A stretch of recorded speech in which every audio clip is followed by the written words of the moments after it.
எம்ஜிஆர் கேட்குறாருன்னா எம்ஜிஆர் படத்தை நீ தூக்கிட்டு வந்தனா ரெட்டையிலுக்கு தான் ஓட்டு. இல்லை எம்ஜிஆர் காலத்து சமகாலத்து நடிகர்கள் ஏன் எம்ஜிஆர் அளவுக்கு கொண்டாடப்படுது? ஏன்னா அவன் குடும்பம் மட்டும் இதை கொண்டாடுவான். வாத்தியார நீ பெரிய ஆள் தான் வாத்தியார. எம்ஜிஆர் தன்னோட நடிக்கிற ஒவ்வொருத்தரையுமே அவங்களுடைய குறையை கேட்கறது, அவர்களோட பழகிறது, அவருக்கு உதவி பண்ணுறது.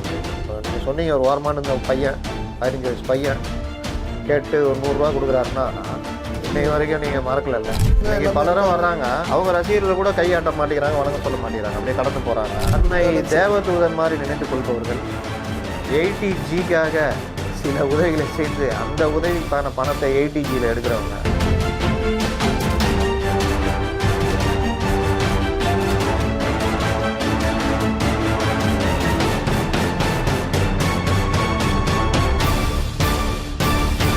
நம் தமிழ் நேயர்களுக்கு வணக்கம்.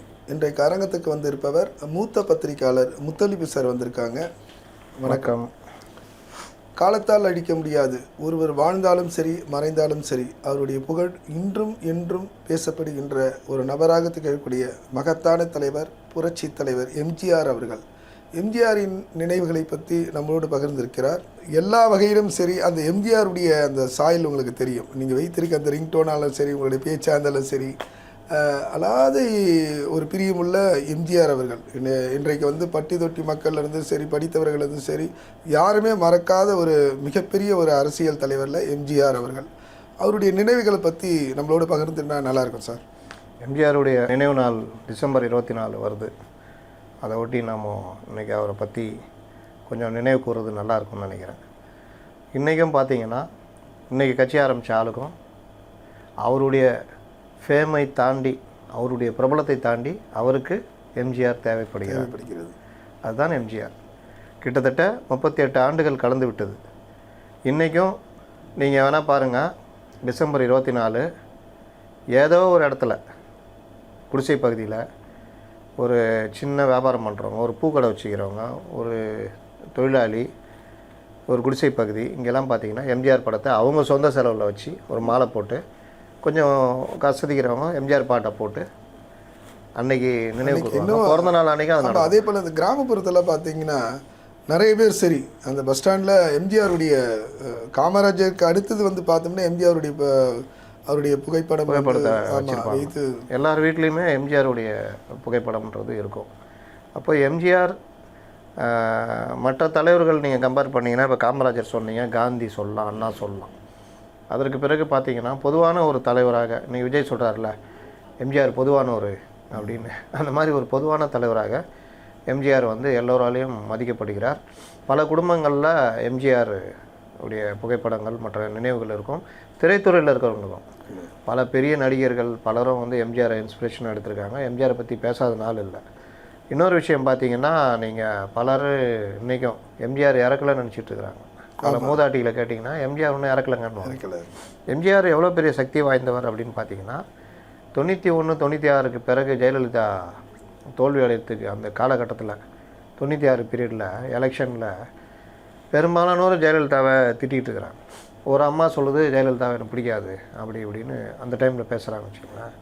ஆனால் யாருக்கு உங்கள் ஓட்டுன்னா ரெட்டைலைக்கு தான். என்னம்மா ரெட்டைலைக்கு ஓட்டுன்றீங்க? அது இந்த மகராசன் சின்னம். விஜய் இதை புரிந்து கொள்ள வேண்டும்.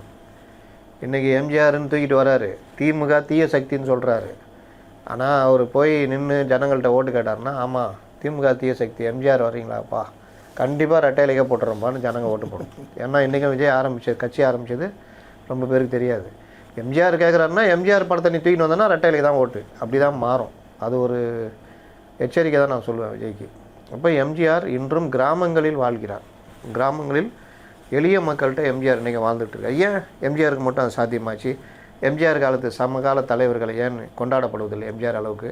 இல்லை எம்ஜிஆர் காலத்து சமகாலத்து நடிகர்கள் ஏன் எம்ஜிஆர் அளவுக்கு கொண்டாடப்படுது? ஏன்னா அவங்க குடும்பம் மட்டும் இதை கொண்டாடுவாங்க, நினைவு நாளை அனுசரிச்சுப்பாங்க. ஆனால் நாடே அனுசரிக்கிறது, நாடே கொண்டாடுதுன்னா சில பேருக்கு மட்டும் தான் அந்த பாக்கியம் கிடைக்கும். அந்த பாக்கியம் ஏதோ ஒரு சும்மா ஒரு இந்த மாதிரி இதில் வந்தது கிடையாது.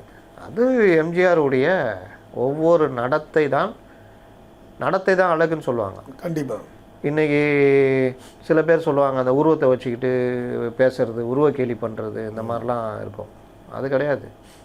ஒரு மனிதர் அவர் எப்படி நடக்கிறார்ன்ற பொறுத்து தான் தேசமே அவரை நேசிக்கும். கண்டிப்பாக. காந்தி நான் அழகரா, இல்லை சினிமா நடிகர் மாதிரி கவர்ச்சி மிக்கவரா, இல்லை கவர்ச்சியான உடை அணிந்தவரா? இந்தியாவின் தந்தை என்று காந்தி இருந்தார், அவர் இடைநில ஏழையை போல் கந்தை அணிந்தார் அப்படின்னு இதே எம்ஜிஆர் பாடியிருப்பார். ஏன்னா வெறும் ஒரு இதை கட்டி தான் வட்டமேசை மாநாடுக்கு அப்படி போனவர். அந்த காந்தி இன்றைக்கும் இந்திய மக்களால் மகாத்மான்னு போற்றப்படுகிறார். ஏன்னா அவருடைய அந்த செயல். அதே தான் அண்ணா, 6 அடி உருவத்துக்கு சொந்தக்காரர், அழகான தோற்றத்துக்கு சொந்தக்காரர், ஜிம் பாடி. அப்படியா அண்ணா? காஞ்சிபுரத்தில் பிறந்த ஒரு எளிய விவசாய தோற்றம், ஒரு நெசவாளர் தோற்றத்துக்கு தான் இருப்பார். அவர் அழகான நடிகர், ராஜா வேஷத்துக்குன்னா இவர் தான், இவரை ராஜா மாதிரி பார்க்குறோம் அப்படின்னு சொல்கிற எம்ஜிஆராலேயே அண்ணா, எங்கள் அண்ணான்னு புகழப்பட்டவர். சாணக்கியர்னு புகழப்பட்ட கலைஞராலேயே அண்ணான்னு ஏற்றுக்கொள்ளப்பட்டவர். தமிழக மக்கள் அந்த அளவுக்கு அவரை ஏற்றுக்கிட்டாங்க. காமராஜர் இதே திமுக அவரை எப்படி கிண்டல் பண்ணாங்கலாம் தெரியும்.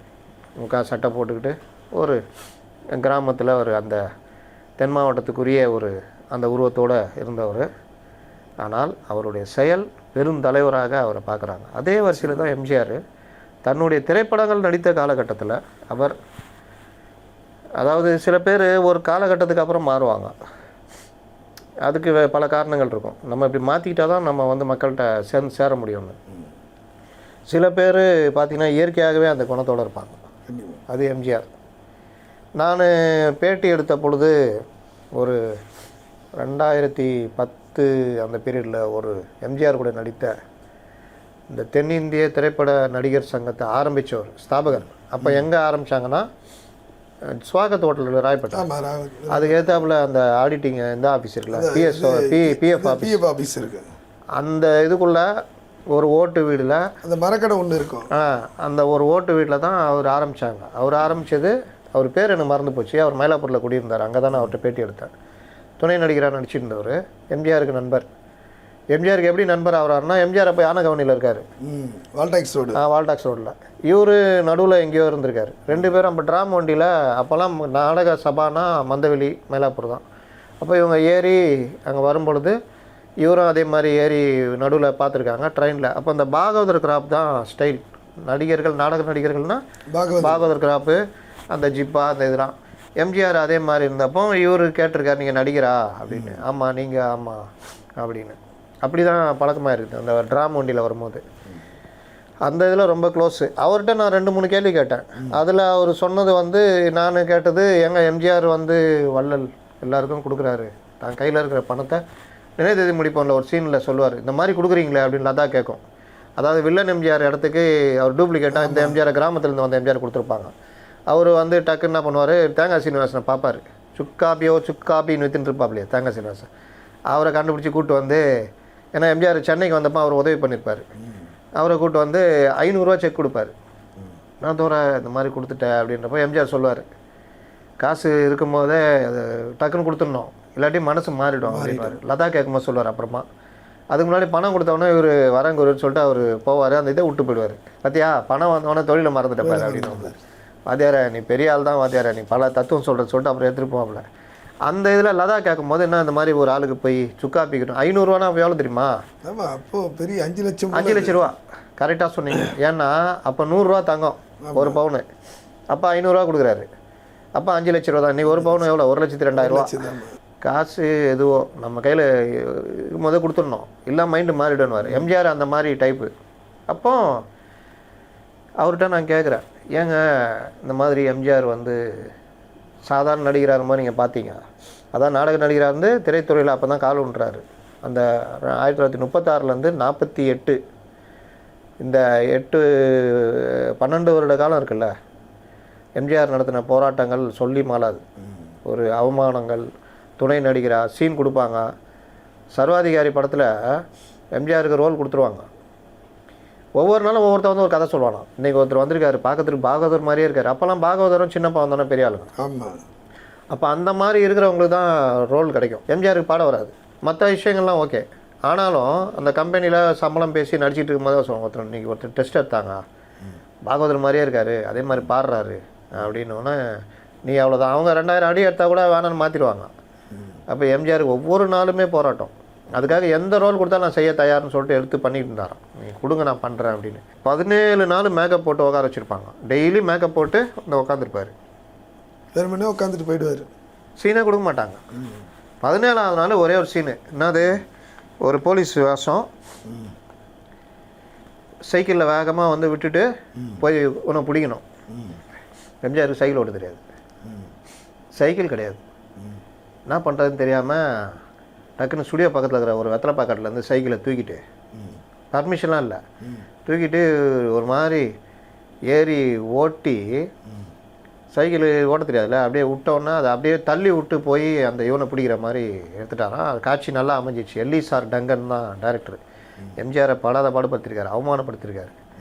ஒரு தடவை பாறையில் சண்டை, கத்தி சண்டை, சில்க்கு துணி தானே, அந்த ஒரு மாதிரி இருக்கும் அந்த துணி. அந்த துணிக்கு நல்ல பேர் சொல்லுவாங்க, ராஜகுமார் இதில் ட்ரெஸ் போல் இருக்குது.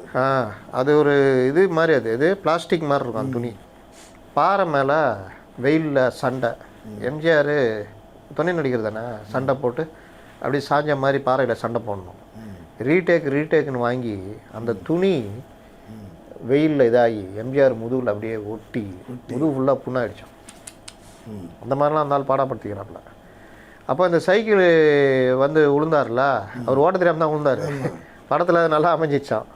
அப்போ அந்த மாதிரி அவர் பட்ட கஷ்டம். அப்புறம் அந்த சைக்கிள்கார் வந்து சண்டை போட்டிருக்காரு, என் கடை சைக்கிளை நீ எப்படி எடுக்க தெரியாமல் கேட்காம எடுப்பேன் அப்படின்னு. அவர் யாருன்னா கிருஷ்ணன் பஞ்சு. எம்ஜிஆரை வச்சு அப்புறம் பல படங்கள் எடுத்தவர். எம்ஜிஆருடைய ஆஸ்தான டைரக்டரில் ஒருத்தர்னு சொல்லலாம். அந்த மாதிரி பராசக்தி கூட அவர் தான் டைரக்டர். அப்போது அந்த மாதிரிலாம் கஷ்டப்பட்ட எம்ஜிஆர் காலத்தில் ஒவ்வொரு காசும் அவருக்கு முக்கியமாக இருக்கும்ல. கண்டிப்பாக. ஏன்னா அடுத்த வாய்ப்பு எப்போ கிடைக்குன்னு தெரியாது. நிச்சயமாக. அப்போ இப்போ கிடைக்கிற காசை வச்சு குடும்பம் தள்ளணும். ஒரு படத்துக்கு 25 ரூபா சம்பளம். 25 ரூபானா அந்த காலத்தில் ஒரு 4 நாள் இருந்தால் ஒரு ஃபேமிலி தள்ளிடலாம், பெரிய ஃபேமிலியை. ஆமாம், 25 ரூபானா அப்போ ஒரு பெரிய காசு. அப்போ வந்து 25 ரூபானா நீங்கள் தங்கம் விலை வந்து 10 ரூபா 15 ரூபா ஒரு பவுன். அப்போ 25 ரூபானா 2.5 லட்ச ரூபா. 2.5 லட்ச ரூபா, அது பெரிய சம்பளம்ல. அப்போ அவர் 350 ரூபாலாம் வாங்கியிருக்காரு அந்த பீரியடில். ஒரு படத்தில் புக் பண்ணி 350 ரூபா வாங்கியிருக்காரு. அப்போ அந்த மாதிரி இது பண்ணும்போது பாக்கெட்டில் காசு வச்சுருப்பார்ல. நான் கேட்டேன் இவர்கிட்ட, என்னங்க அப்போவே அவர் இதை பண்ணுவாரா? ஏங்க பாக்கெட்டில் 5 ரூபா, 5 ரூபாவில் 10 ரூபா வச்சுருப்பார். கேட்குறவங்களுக்கு 1 ரூபா இருக்கிறது கொடுத்துருவார். 1 ரூபா இருந்தாலும் நீங்கள் பெரிய விஷயம் இல்லை. 1 ரூபானா கிட்டத்தட்ட 1000 ரூபா அப்படி அந்த கணக்கு வருதுல்ல. அப்போ அந்த மாதிரி கொடுப்பாரு. அவர்கிட்ட இயல்பாகவே அது இருந்தது. நடிகர் சங்கம் நாங்கள் தென்னிந்திய துணை நடிகர் சங்கம்னு ஆரம்பித்தோம். அது என்ன துணை நடிகர் சங்கம்? அப்போ நாங்களாம் வரக்கூடாதா? நடிகர் சங்கம்னு மாற்று, இந்த 500 ரூபா அப்போவே அப்படின்ட்டு அந்த கூட்டத்தை ஏற்பாடு பண்ணி அவரும் வந்து கலந்துக்கிட்டு, எம்ஜி பாலச்சந்தர் அப்போல்லாம் அவர் பேர் அதுதான் அப்படின்னு அதில் சைன் பண்ணிடுவா. அதெல்லாம் என்கிட்ட காமிச்சார் அவர். அந்த நிற்கிற நடிகர் சங்கம் ஆரம்பித்து அவங்க நிற்கிற அந்த ஃபோட்டோஸ், ஒரு ஓட்டு வீடு முன்னாடி எல்லாம் நிற்பாங்க எம்ஜிஆர்லேருந்து எல்லாருமே. அப்படி இருந்தவர் எம்ஜிஆர் அப்படின்னு சொல்லுவாங்க. ஏன் எம்ஜிஆருக்கு இந்த குணம் இருக்குது அப்படின்றது வந்து அதுக்கு ஒரு கதை சொல்லுவாங்க. எம்ஜிஆர் ஒரு படத்தில் ஒரு நாடகமாக படமாக ஞாபகம் இல்லை, நடிச்சுட்டு 25 ரூபா சம்பளம், நாடகம் தான், மாத சம்பளம் வாங்கிட்டு வீட்டுக்கு வர்றாரு. அவருக்கு முன்னாடி சக்கரபாணி அவர் சம்பளத்தை வாங்கிட்டு வீட்டுக்கு போயிடுறாரு. ஆமாம், எம்ஜி சக்கரபாணி அவர் சம்பளத்தை. இவர் வர்றவர் லேட்டு வரல வீட்டுக்கு. அவங்க அம்மா கேட்குறாங்க, சக்கரபாணி கேட்குறாரு எங்கே எம்ஜிஆர்னு. இன்னும் வரலையடா, என்ன தெரிலம்மா, வாங்கிட்டு வருவான், சம்பளம் வாங்கிட்டு வருவான் அப்படின்னு. கொஞ்ச நேரம் பார்த்து எம்ஜிஆர் வர்றாரு, சம்பளம் கொடுக்குறாரு. அவங்க 25 ரூபா எதிர்பார்க்குறாங்க, 10 ரூபா கொடுக்குறாரு. கடுமையான கோபம், சக்கரபாணிக்கும் கோபம். சக்கரபாணிக்கு அப்போ தெரியாது. முதல்ல இவங்க அம்மா விசாரிச்சிடுறாங்க. விசாரிச்சுட்டு என்னடா பண்ண, காசு மீதி 15 ரூபா எங்க? இவங்க நினச்சிட்டாங்க நல்லா தாம் செலவு பண்ணி எல்லாம் பண்ணிட்டு வந்திருக்காரு போலன்னு. அப்போ கூட 15 ரூபா செலவு பண்ண முடியாது. மிஞ்சி போனால் 1 ரூபா செலவு பண்ணலாம். 2 ரூபாலாம் பெரிய விஷயம் பண்ண முடியாது. 1 ரூபா செலவு பண்ணலாம். நீங்கள் என்ன ஒரு நாள் கூட இட்லி இந்த மாதிரிலாம் இருக்காது. ஹோட்டலில் போய் நீங்கள் நல்லா சாப்பிட்டாலே 1 நாள் கூட ஆகாது. 1 நாள்ன்றது 4 நாள் 25 பைசாவில் 4ல் ஒரு பங்கு. 1 நாள் 4 அண்ணா தான் 25 பைசா. இதெல்லாம் ஓட்டக்கால நாளாக இருந்தது அந்த காலத்தில். அப்போ அவங்க கேட்குற போது, இதெல்லாம் சுதந்திரத்துக்கு முன்னாடி நான் சொல்கிறேன். இல்லைம்மா, நான் வந்துக்கிட்டு இருந்தேன் அங்கே திருவான்மியூர்கிட்ட. அப்போ அந்த பஸ் ஸ்டாண்டில் வந்து ஒரு அப்பா அம்மா 2 பசங்க கிராமத்துலேருந்து வந்திருக்காங்க, கும்பகோணத்துலேருந்து. இங்கே வேலை தேடி இங்கே வந்துட்டாங்க சென்னைக்கு. வேலை கிடைக்கல, சாப்பிடலை, குழந்தைங்கள வச்சுட்டு சாப்பிடலை. அப்போ போய் நல்லா சாப்பிடுங்க, ஏதாவது வேணா வாங்கிக்கிங்கன்னு ஒரு 5 ரூபா கொடுத்தேன். அப்புறம் ஊருக்கு திரும்பி போனோம் தம்பி அதுனாங்க. சரி ஊருக்கு போது செலவு வச்சிங்கன்னு இன்னொரு 5 ரூபா கொடுத்தேன். ஊருக்கு போய் இப்போ இந்த காசெல்லாம் செலவழிச்சிட்டாங்கன்னா அங்கே எதுவும் இருக்காதுல்ல, அதனால் அதுக்கு ஒரு 5 ரூபா வச்சுக்கிங்க அப்படின்னு கொடுத்துட்டேன். 15 ரூபா கொடுத்துட்டு வந்துட்டேன் மாணவங்கள. அந்த மாதிரி அதாவது பேர் வாதி கொடுத்துட்டாப்பே. அவ்வளோ சின்ன வயசுலேயே ஒரு என்ன ஒரு 10 வயசுக்குள்ளேன்னு வச்சிங்களேன். அந்த வயசில் அந்த ஒரு சிறுவன் யோசிக்கிறான்னா அப்போ தான் சக்கரபாணிட்டு அவங்க அம்மா சொல்லியிருக்காங்க, எம்ஜிஆர் எப்போ வந்தாலும் அவருடைய சம்பளம் நாளைக்கு நல்லா வந்து அவன் இது பண்ணானா அவங்ககிட்ட நீ கணக்கு வழக்கு கேட்காத, அவன் செய்கிறான்னா அதில் ஒரு அர்த்தம் இருக்கும். இவ்வளோ வயசுலேயே மனிதாபிமானமாக யோசிக்கிறான்னா அவன் தப்பாக இது பண்ண மாட்டான். அதனால தான் எம்ஜிஆர் நீங்கள் பார்த்தீங்கன்னா அவருடைய எல்லா காலத்துலேயும் அவருக்கு பணம் வரவுன்றது நீங்கள் இன்றைக்கெலாம் இவங்கெல்லாம் கிட்ட கூட வர முடியாதுங்க. அவருடைய வசூல்லாம் இத்தனைக்கும் ஒரு 150 தேட்டர் இருக்கும். அதில் ஒரு 50 தேட்டரில் 100 நாள் 75 நாள், சில படங்கள் 175 நாள் இப்படி ஓடும். ஆனால் அந்த வசூல் மறுபடியும் ரீரிலீஸு இதிலெல்லாம் வர்ற வருமானம் அவருக்கு வந்து குமிஞ்சுது. அதெல்லாம் கணக்கு போட்டிங்கன்னா எங்கேயோ போயிடும். உலகம் சுற்றும் வாலிபன் சொல்லுவாங்க, எனக்கு தெரிஞ்சு 85 88 வரைக்கும் 23 கோடி ரூபா வசூலுன்னுவாங்க உலகம் சுற்றும் வாலிபன். எப்போ 72 15 வருஷத்தில் 15 வருஷத்தில் 23 கோடி ரூபாட்ட வசூலுன்னுவாங்க. எம்ஜிஆர் சொந்த படம் 23 கோடி. நீங்கள் கணக்கு போட்டிங்கன்னா நாயகன் படம் இருக்குல்ல, அந்த பீரியடில் நாயகன் படம் பிரம்மாண்ட தயாரிப்பு இல்லை, இன்றைக்கி எடுத்தால் 200 கோடி ஆகும். அன்றைக்கி அந்த படத்துடைய மொத்த செலவு அவர் முக்தா சீனிவாசன் சொன்னது, அப்புறம் அவரால் முடியாமல் விற்றுருப்பார், 1 கோடியே 10 லட்சம் மொத்த செலவு. என்ன இவருடைய சம்பளம்லாம் ரொம்ப கம்மியாக இருக்கும். கமலுக்கெல்லாம் என்ன ஒரு 2 லட்சம் 3 லட்சம் கொடுத்துருப்பாங்க. ஃபிலிம் வேஸ்ட் பண்ணது அந்த இதுன்னு தான் இது. அதுவே பிரம்மாண்டம் அந்த காலத்தில். ரஜினிலாம் படம்லாம் 50 லட்சம் அப்படி இதெல்லாம் எடுத்துருவாங்க. சம்சாராத மின்சாரம் 15 லட்சம் 20 லட்சத்தில் எடுத்து முடிச்சிட்டாங்க. அப்படி தான். அப்போ அந்த விஷயங்கள்லாம் பார்க்கும் பொழுது நீங்கள் தங்கம் விலை 100 ரூபா 200 ரூபா இருந்த காலத்தில் கோடிகளில் வசூலுன்னா 23 கோடி என்பது எவ்வளோ பெரிய விஷயம். 83 எனக்கு தெரிஞ்சு தங்கம் விலை 2000 ரூபா இருக்கும். சவரம் 2000 ரூபா கம்மியாக தான் இருக்கும், அவ்வளோலாம் இல்லை. 2000 2000 ரூபா இருக்கும். 2000 அந்த ரேஞ்சில் தான் இருக்கும். 900 வந்து 79 லாட்ச். சரண் சிங் தான் வந்து டபுள் ஆக்கி விட்டார். 400 ரூபா இருந்த தங்கம் விலை 800 ஆக்கி விட்டார். அதுக்கப்புறம் 900 1000லாம் போச்சு. 88களெல்லாம் 2000 ரூபாட்ட வந்துச்சு. 2000 ரூபானா அன்றைக்கி வந்து 400 ரூபா சம்பளம் வாங்கினீங்கன்னா இன்றைக்கி 40,000 ரூபா வாங்குறது கணக்கு. வீட்டு வாடகை 150 ரூபா இருந்தால் பெரிய விஷயம். அவ்வளோதான். எனக்கு தெரிஞ்சு 79ல் எங்கள் அப்பா 450 ரூபா சம்பளம் வாங்கினார். 150 ரூபா வந்தோடனே கொடுப்பாரு. நாங்கள் எடுத்துகிட்டு போய் ஒரு மாதத்துக்கான செலவு வாங்கிட்டு வருவோம். 150 ரூபா ஒரு மாதத்துக்கான செலவு வாங்கிட்டு வருவோம். எங்களுக்கு இவ்வளோ பெரிய இதில் பேர்ச்சம்பளம் உழைச்சக்கெல்லாம் வச்சு கட்டி கொடுவோம். எங்களுக்கு கமிஷனு அந்த அப்போ தானே அந்த கடைக்கு போவோம். அந்த மாதிரி 2 பையில் நானும் என் தங்கச்சிலாம் வாங்கிட்டு வருவோம். அப்போ 120 ரூபா 120 ரூபாயில் முடிஞ்சிடும். என்ன 4னா முட்டை 4னா கூட இருக்காது, அதோட கம்மி. கறியே 40 ரூபா 30 ரூபா தான் கறி 1 கிலோ, அவ்வளோதான். அந்த மாதிரி இருந்த காலகட்டம் அது. அதனால் அந்த வருமானம் அவருக்கு வந்ததில்ல. அவர் அதை கொண்டு போய் சொத்துக்கள் வாங்கி குமிக்கிறது இதெல்லாம் இல்லை. வந்ததெல்லாம் அவர் வாட்டில் கொடுத்துக்கிட்டே இருந்தார். இறக்க ஊற்று சுரந்துக்கிட்டே இருந்தது. அந்த காலத்தில் இறக்க ஊற்று சுரந்த பலரும் நல்லா தான் இருக்காங்க. ஆனால் மக்கள்கிட்ட பேர் இல்லையே, செத்து போயிட்டீங்க, உங்களை யாரும் நினச்சி பார்க்குறா. இவருக்கு ஒரு விஷயம் நல்லா தெரியும்ல, நம்ம என்ன எடுத்துகிட்டு போனாலும் நம்ம என்ன கொண்டு போகிறோம். என்னடா காசு காசு காசு. செத்துட்டு போனால் புதைச்சா அருணாக்காரை கூட உருவிட்டு தாண்டா புதைப்பான். அதாண்டா உலகம் சொன்னவர் இன்னொரு எம்ஜிஆர். ஆமாம், அவரும் இருக்கிற வரைக்கும் பலருக்கும் பண்ணார். அப்போ அந்த விஜயகாந்த் வந்து சொன்ன அந்த தத்துவம் தான் எம்ஜிஆருக்கு தெரிஞ்சது. கண்டிப்பாக என்ன செய்ய போகிறோம், என்ன கொண்டு போக போகிறோம். அதனால தான் இன்னொன்று எம்ஜிஆர்கிட்ட நான் பார்க்குறது, மற்றவருடைய கஷ்டத்தை அவர் கொஞ்சம் தன்னுடைய கஷ்டம் மாதிரி பார்ப்பார், ஏற்றுப்பார். அதனால் என்ன ஆகும்னா இவர்களுக்கு நம்ம ஹெல்ப் பண்ணணும். அது வந்து ஒருத்தர் கல்யாணம் நின்று போச்சு அப்படின்னா விஷயம் கேள்விப்பட்டால் எதனால் என்னென்னா விசாரித்து எவ்வளோ செலவாகுமோ அந்த செலவெல்லாம் அவர் பார்த்துக்குவார். ஏவிஎம் சரவணன் பதிவு பண்ணியிருப்பார். இறந்து போனார்ல, அவர் பதிவு பண்ணியிருப்பார். அவர் இப்போ ஷெரீஃபாக இருக்கும்போது ஒரு நிகழ்ச்சி நடக்குது. ஒரு நடிகர் தான், அவன் பெரிய அளவில் செலவு. அப்போ 1 லட்ச ரூபா 1.5 லட்ச ரூபா ஆகும் பெரிய ஆப்ரேஷனு. இவங்க எல்லாம் சேர்ந்து வசூல் பண்ணியும் ஒரு 25,000 28,000 தான் வருது.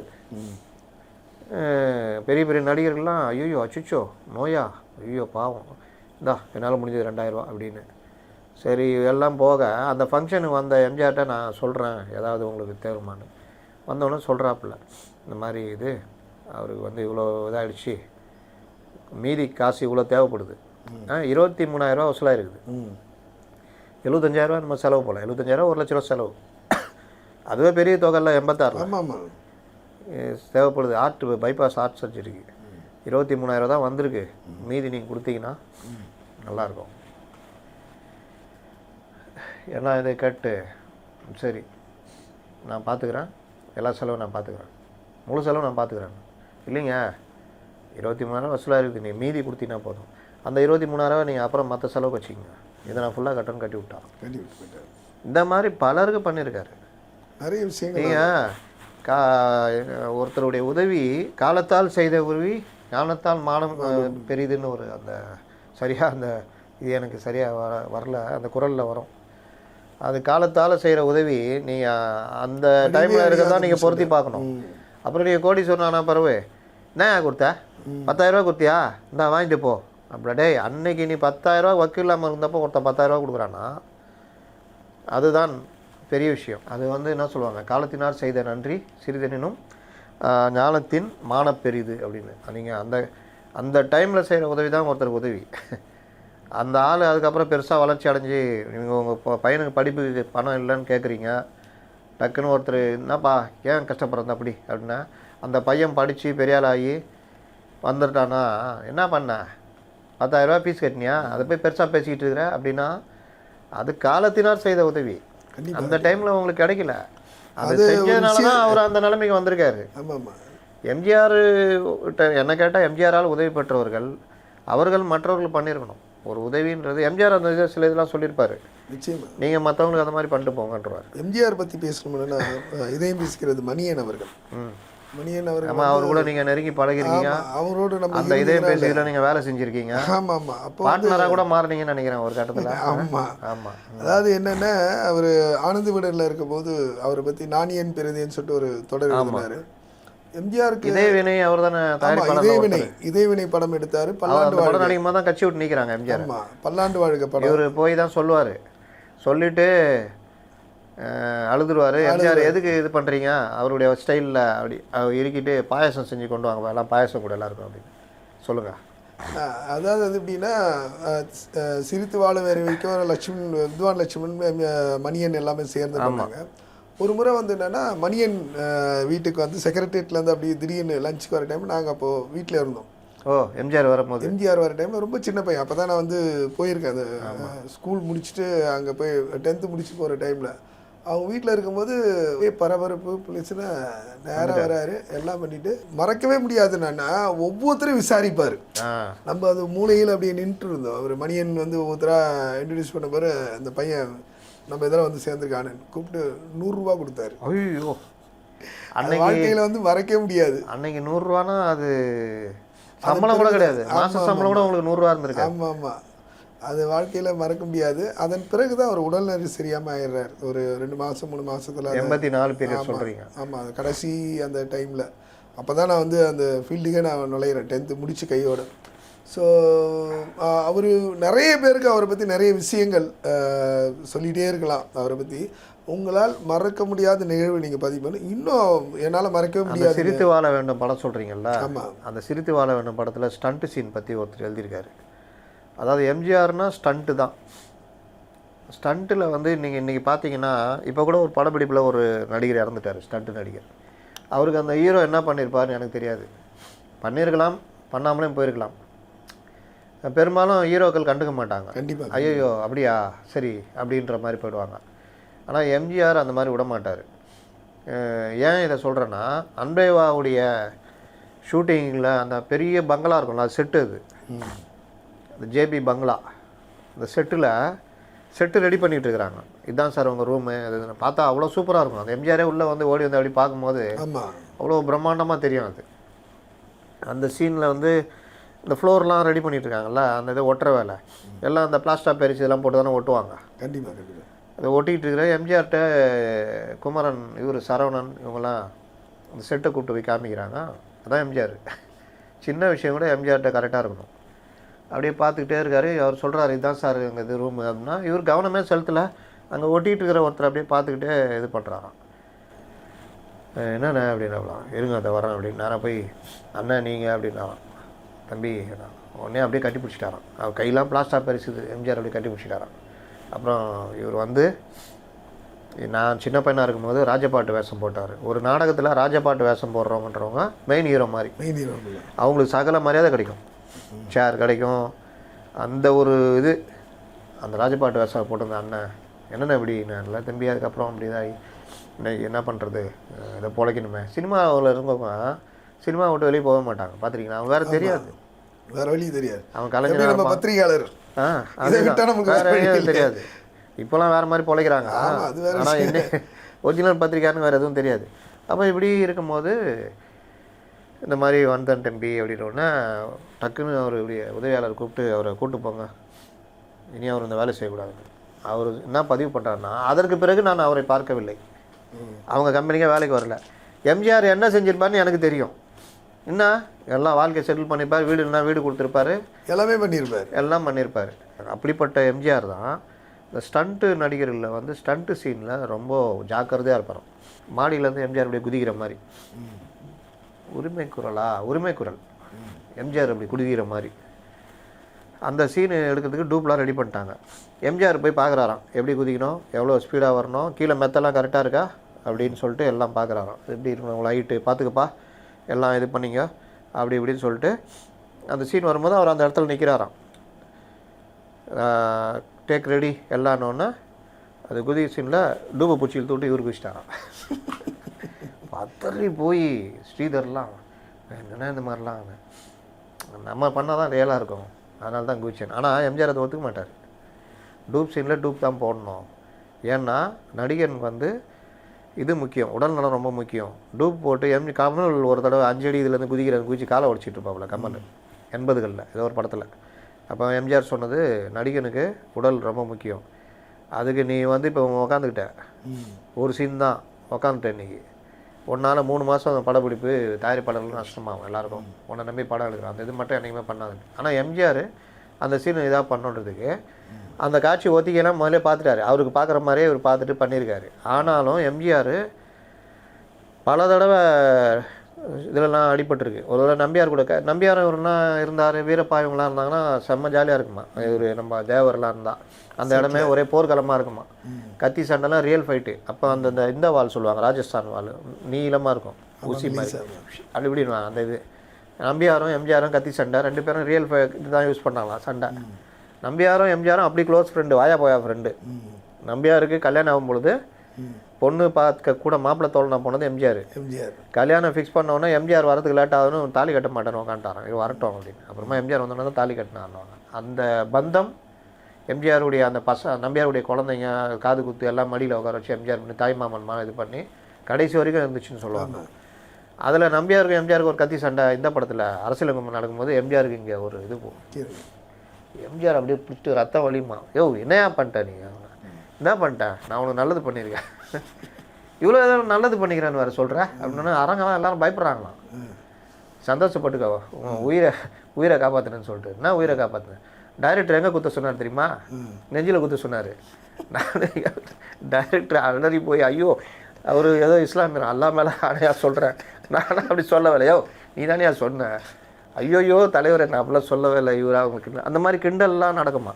ஒரு தடவை எம்ஜிஆர் கத்தி நம்பியார் இங்கே குத்தி இங்கே வெளியே வந்துடும், அந்த மாதிரிலாம் நடக்கும். அவர் மேலே அவ்வளோ ஒரு மரியாதை. உலகம் சுட்டு வாலிபனில் சீனே கிடையாது நம்பியாருக்கு.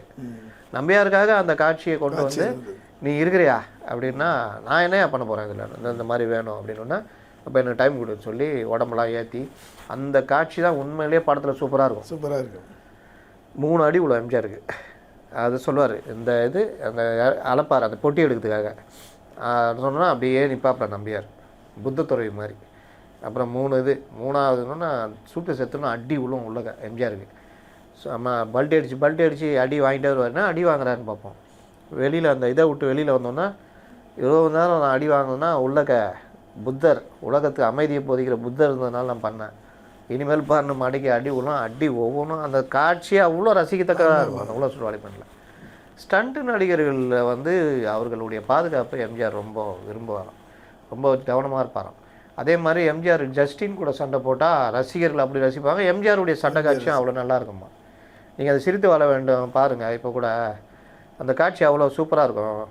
எம்ஜிஆர் அப்படியே பேசிக்கிட்டே ஒட்டு கேட்பாங்க யாரோ, அப்படியே போய் வில்லனுது அசோகன் கதவை திறந்தோன்னே ஒருத்தர் அசோகன் இல்லை ஜஸ்டின் தான் இருப்பாங்க. ஜஸ்டின்னு ஒரு துணை நடிகர். கதவை திறந்தோன்னா ஒருத்தன் கொண்டு விழும். அந்த ஸ்பீடில் கதவை மூடும்போது பின்னாடி வர ஜஸ்டினுக்கு மூஞ்சில் அடி விழும். அதுக்கப்புறம் ஜஸ்டின் கூட சண்டை நடக்கும். அந்த எம்ஜிஆர் படத்துலலாம் இந்த இது பண்ணுவார், அப்படி திரும்பி காலை போட்டு அப்படி இது பண்ணுறது, அதெல்லாம் அந்த இன் பண்ணது கூட கலையாது. அவ்வளோ நல்லாயிருக்கும் பார்க்கறதுக்கு. டூப் எங்கே சொன்னமாக யூஸ் பண்ணியிருப்பார். ராமகிருஷ்ணன் தான் அவருக்கு டூப்பு. அவரையும் நான் பேட்டி எடுத்திருக்கேன். அது அவர் சொல்கிற கதைகள்லாம் கேட்டிங்கன்னா அவ்வளோ நல்லா ஒரு இதுவாக இருக்கும். அந்த மாதிரி எம்ஜிஆர் தன்னோட நடிக்கிற ஒவ்வொருத்தரையுமே அந்த செட்டில் அவங்களுடைய குறையை கேட்குறது, அவர்களோட பழகிறது, அவர்களுக்கு உதவி பண்ணுறது. இப்போ நீங்கள் சொன்னீங்க ஒரு வாரமான இந்த பையன் 15 வயசு பையன் கேட்டு ஒரு 100 ரூபா கொடுக்குறாருன்னா இன்னைக்கு வரைக்கும் நீங்கள் மறக்கலைல்ல. அந்த மாதிரி அவர் யாரும் நம்பலாது. நான் போய் கொடுத்தேன், சொன்னேன் நீயாவது பார்த்தியாது அப்படின்னு சொல்லிட்டு அந்த 100 ரூபா வச்சு ஒரு 3 மாதம் செலவு பண்ணியிருப்பீங்களா? அது அப்படியே ரொம்ப நாளாக வச்சுருந்தோம் நாங்கள்.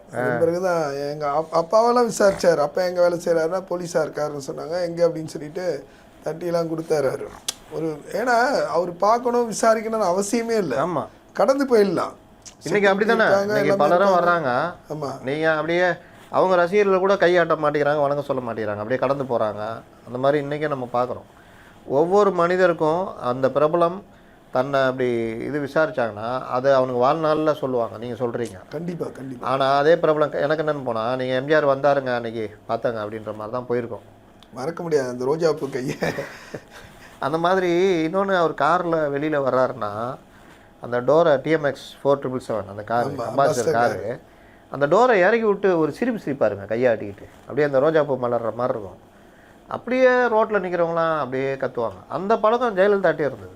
ஆமாம், அவங்க முதலமைச்சராக இருக்கும்போது யார் வணக்கம் சொன்னாலும் காரில் போகும்போது வணக்கம் சொன்னால் வணக்கம் சொல்லுவாங்க. ரோட்டில் நின்று வணக்கம் சொன்னாலும் அவங்க ரோட்டை பார்த்துட்டு தாங்க போவாங்க. எல்லாரையும் வாட்ச் பண்ணுவாங்க. அந்தம்மா அது தனி கதை. அது அவங்க வந்து என்ன பண்ணுவாங்கன்னா, இன்னைக்கு சகாயராஜ் இங்கே நிற்கிறாரு, இவர் வணக்கம்னா வணக்கம் அப்படி சொல்லிட்டு போயிடுவாங்க. அவ்வளோ ஞாபக சக்தி. மறுநாள் சகாயராஜ் நிற்கிறாரு வணக்கம், 3ஆவது நாள் வணக்கம்.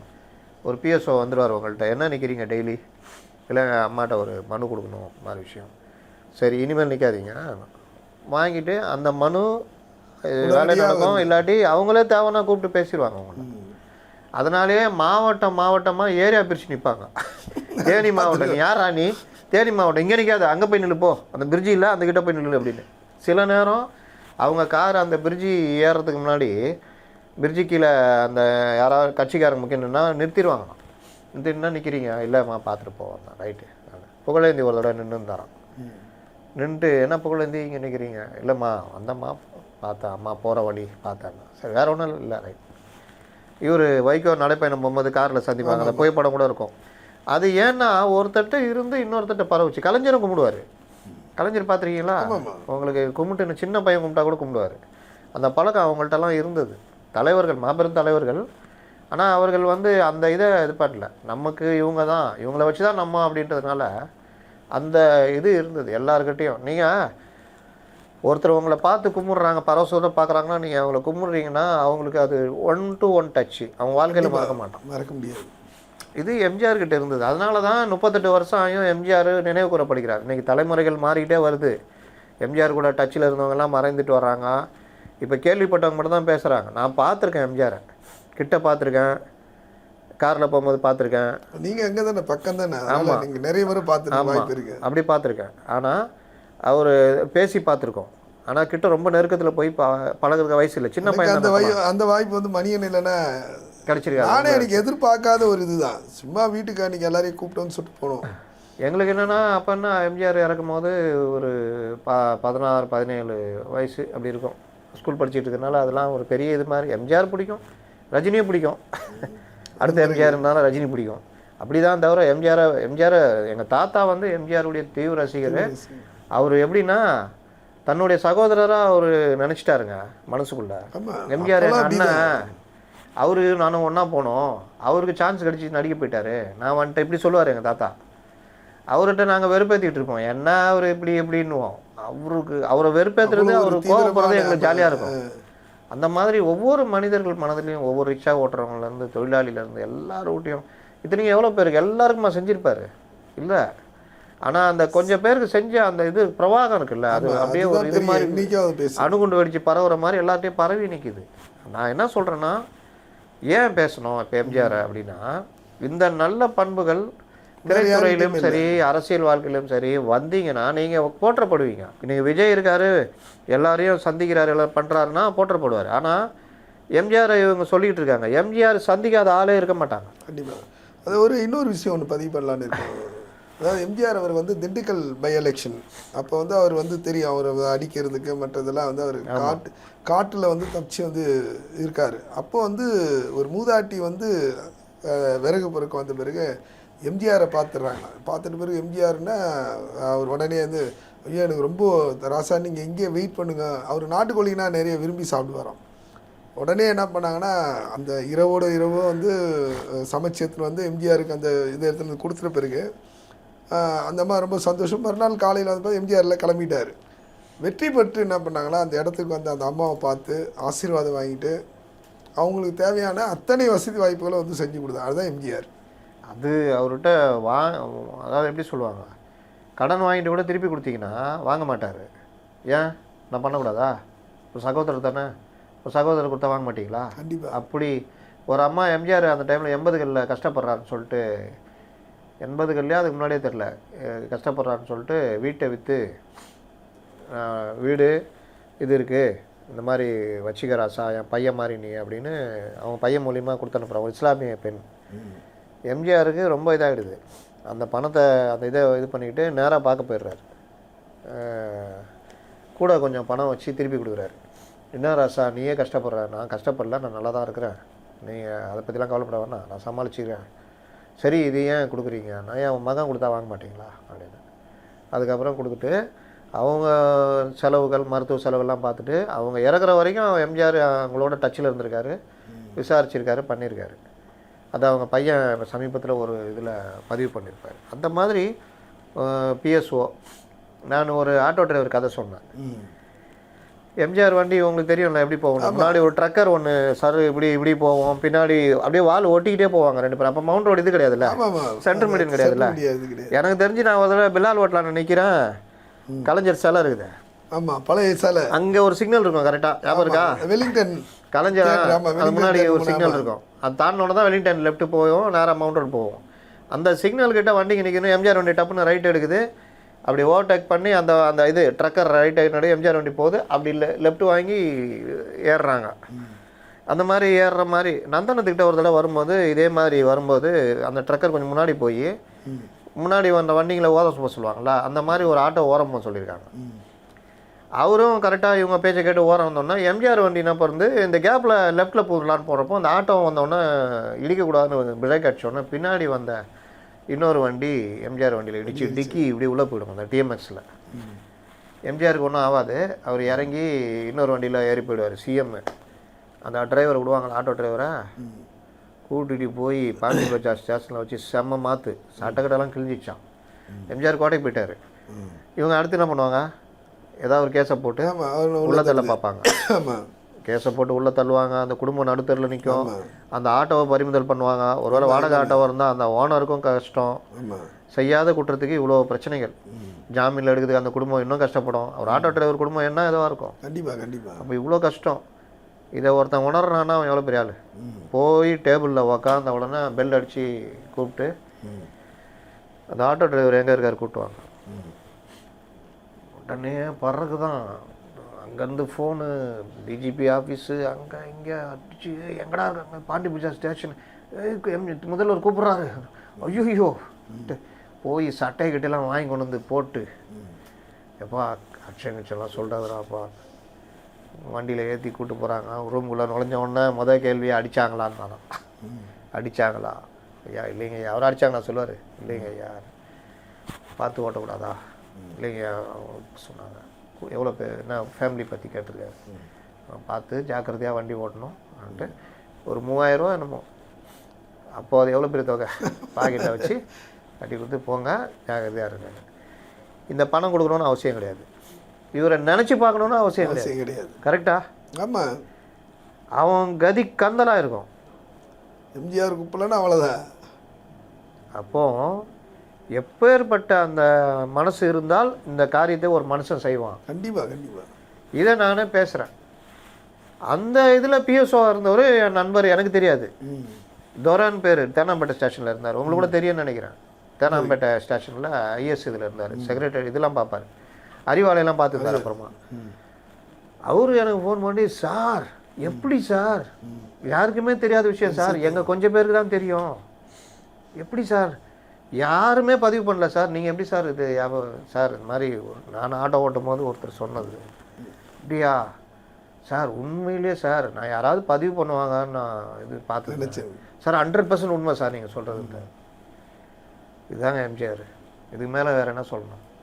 இன்னைக்கு மக்களே சந்திக்காத தலைவர்கள், தனக்காக தன்னை தேவதூதன் மாதிரி நினைத்து கொள்பவர்கள், 80Gக்காக சில உதவிகளை செய்து அந்த உதவிக்கான பணத்தை 80Gயில் எடுக்கிறவங்க, ஒன்றும் சொல்கிறதுக்கு இல்லைங்க. நிச்சயமாக நிறைய விஷயங்கள் இன்னும் சொல்லிகிட்டே போகலாம்.